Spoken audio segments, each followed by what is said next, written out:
Challenge jana kidogo pale border yetu na Ethiopia kwa sababu ya uhusiano ya ile community ya Dasnach na Turkana katika border yetu hapo, na kwa sababu ya hiyo kuna wananchi wetu kidogo wameumia, na tumekuwa the IG and our police have responded very well from yesterday up to now.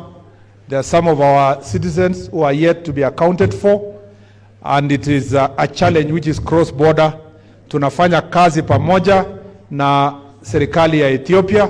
Saa hizi mikutano inaendelea ya kuweza kushawishiana vile ya kusaidiana na nchi jirani kwa sababu ya border issues. Now we are working together with the Kenya Defence Forces because it's also an international issue. And as we deal with that challenge, I want to assure the people of Kenya that we will surmount the small challenge that happened around that place between the two communities in Ethiopia and our country in Turkana. And there should be no cause for alarm.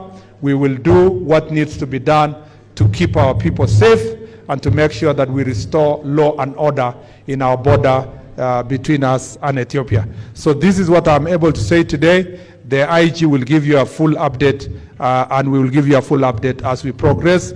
But I can tell you that at the moment, calm has returned in the area, and we are trying to ensure that there is law and order in that particular region.